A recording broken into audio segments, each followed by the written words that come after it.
America. তো তাদের একটা উদ্দেশ্য আছে, তো তারা বিনা কারণে তো বার্মা অ্যাড করে নাই। বিনা কারণে ইউনূস সাহেবকে দরিদ্র দেশের একটা লোককে নোবেল দিয়া এইখান পর্যন্ত কেন আনছে? এখন হয়তো স্যারে শুনলে কষ্ট পাবে, আমি দুঃখিত। এখন যে পজিশনে গেছে উনি শ্যামও রাখতে পারছে না, কুলো রাখতে পারছে না। কারণ যদি ওদের এজেন্ডা বাস্তবায়ন না করে তাহলে ওনার গড়দানে গাঢ় থাকতে মাথা থাকবে না। আবার যদি এটা থাকে তাহলে অস্তিত্ব থাকবে না, পিঠ থাকবে না।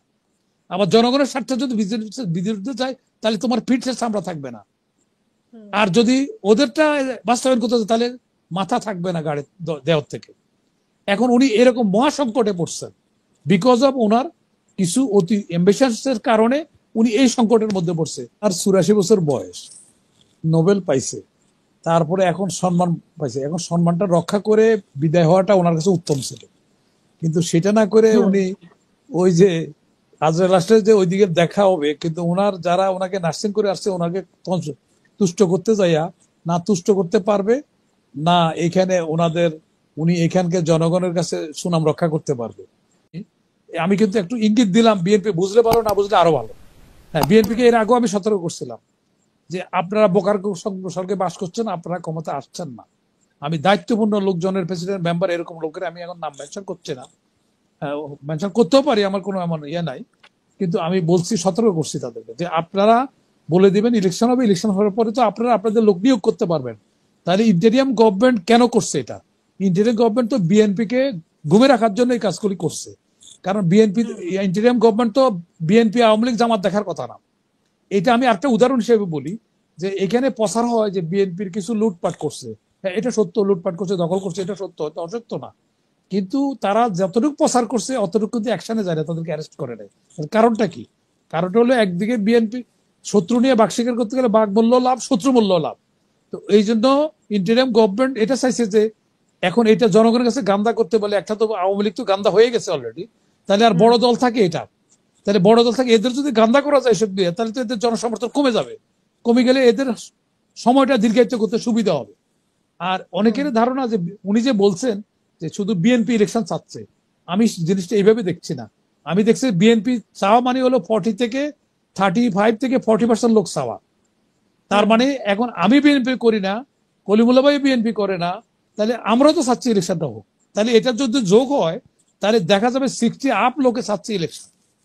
বিএনপি তো এক পার্টি না, বিএনপি তো 40% জনসমর্থনের পার্টি, 35 to 40%। এই অতীতের ইলেকশন গুলো যদি দেখি, আমরা রেজাল্ট গুলো দেখি, তাহলে ভোটের পার্সেন্টেজ কিন্তু 35 থেকে, কলিমুল্লাহ ভোট নিয়ে কাজ করে, উনি বলো কত পার্সেন্ট, এভারেজে কত পার্সেন্ট।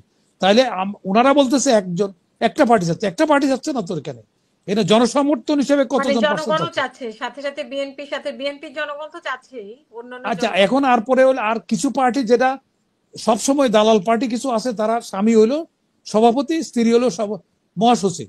তো এরকম পার্টি তো আছে যাদের রেজিস্ট্রেশন নাই। তো এরকম বলে যে 16 পার্টি, এরা আমরা যখন ইলেকশন জোট হয় তখন আমরা দেখি এরকম। এটা রাজনীতিবিদদের একটা ভাওতাবাজি, রাজনীতির ভাওতাবাজি করবে, এটা স্বাভাবিক, আমরা এটা মেনে নিছি।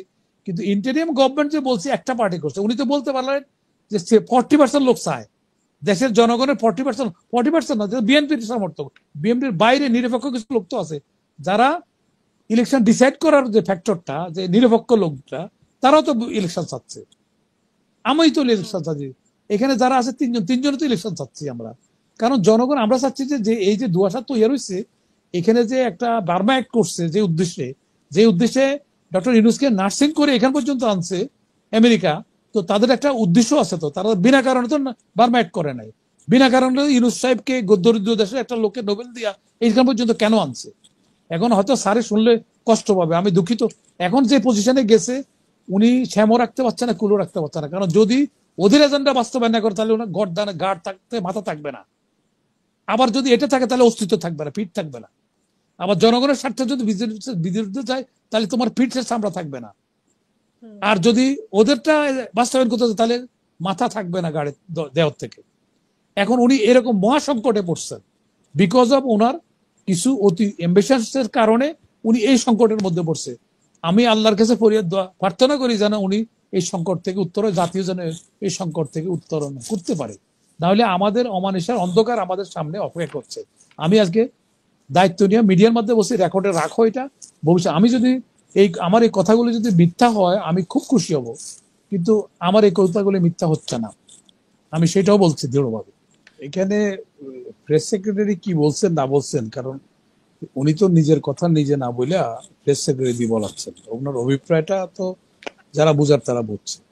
কিন্তু আমরা ওই যে একজন লোক খুব অ্যাম্বিশাস, সে তারপরে তার মৃত্যুর আগ মোমেন্টে হেসকে উঠছে, এমন সময় সে তার ওয়াইফকে বলছে যে তুমি লাল শাড়ি আর লাল টিপটা পরে আসো। ওয়াইফ একটু অবাক হলো যে মরতে যাচ্ছে, মরার আগ মোমেন্টে কেন সে লাল শাড়ি আর লাল টিপ পরে আসতে বলছে। বলছে কি তোমার মতলবটা কি, তুমি লাল শাড়ি আর লাল টিপ পরে আসতে বলছো কেন? পরে বল, হ্যাঁ। তো একজন অ্যাম্বিশাস লোক মৃত্যুর পূর্ব মোমেন্টে যখন হেসকে উঠতেছে, তখন সে তার ওয়াইফকে বলছে লাল শাড়ি আর লাল টিপটা পরে আসতে। তো ওয়াইফ একটু অবাক হচ্ছে, সে মরতেছে, দোয়ার দুধ পড়বে, সে লাল শাড়ি আর লাল টিপ পরে আসতে কেন বললো? তো তখন তার এই কৌতূহলের বশত সে জিজ্ঞাসা করলো, তুমি এই সময় আল্লাহ খোদার নাম নিবা, তুমি এখন আমাকে লাল শাড়ি লাল টিপ পরতে কেন বলছো? বলে বলছি আজরাইল যখন আসবে, লাল শাড়ি লাল টিপের দিকে যদি তোমার চেহারাটা ভালো দেখা যায়, তাহলে ওইদিকে যদি তাকায়, তাহলে এই তাকানোর সময়টুকু বেশি দিন বাঁচতে পারবো আমি। তো এখন অতি মেশেজ লোকজন ওই অংশটুকু তার কাছে গুরুত্বপূর্ণ হয়। তো সেই জন্য এখন আমাদের ডক্টর ইউনূস সাহেব, ওনার 84 বছর বয়স, নোবেল পাইছে, তারপরে এখন সম্মান পাইছে, এখন সম্মানটা রক্ষা করে বিদায় হওয়াটা ওনার কাছে উত্তম ছিল।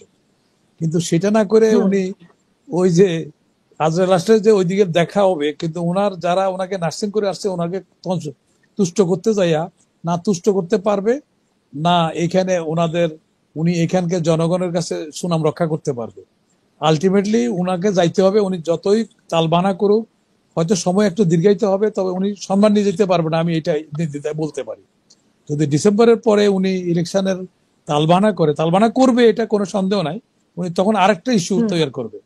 কারণ ওনার প্রথমে মতলবে বোঝা যাচ্ছে, আমি কিন্তু আগেও বলছি এটা অন্য অন্য মিডিয়াতে, যে ওনার মতলবে মনে হচ্ছে হুম উনি দীর্ঘায়িত করতে চাচ্ছে, যার ফলশ্রুতিতে ইলেকশন কমিশনে উনি হাত দিচ্ছেন না। তারপরে যে ইলেকশন কমিশনগুলি যারা জাতের ভোট দিয়ে করছে, সেই লোকগুলির এখনো জবাবদিহিতার আওতা আনে নাই।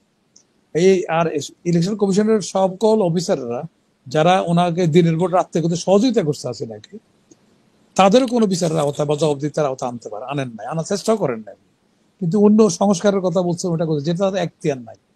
কারণ তার এখতিয়ার এখন আমি তো প্রথম বলছি, এখন অন্যান্য হুম আইন প্রণেতারাও বলতেছেন। কারণ এখানে ইন্টেরিয়াম গভর্নমেন্টের যে আমাদের আরেক বন্ধু মহসিন রশিদ, উনি উনি ওই আমার ওই কথা শোনার পরে উনি আমাকে বললেন যে আমি মামলা করব, যে সরকারের যে একটা হাইকোর্টের উপদেশ অনুসারে তারা যে সরকার গঠন করছে, তখন তত্ত্বাবধায়ক ছিল না, তখন ওনারা বলছে, আইনমন্ত্রী বলছে যে ওনারা সুপ্রিম কোর্টের মতামতের ভিত্তিতে ওনারা ইন্টারিম গভর্নমেন্ট করছে। এখন দেখা যাচ্ছে ওই কাগজ নাই, কারণ তখন সিবিআই ভাইজার সিবিআই যাচ্ছি তো পলাতক, তো তাহলে সিগনেচার কিভাবে নিল? এখন মোহাম্মদ হোসেন রশিদ এটা পাবলিক ডকুমেন্ট, এটা জনগণের কাছে গোপন রাখার বিষয় না, এটা কেউ যদি চায় সেটা দিতে বাধ্য। কিন্তু এখন হুম মহসিন রশিদ হাইকোর্টে মামলা করছে, এটা নিয়ে এখন পর্যন্ত তারা দিতে পারছে না যে ডিরেকশনের মধ্যে কি লেখা ছিল।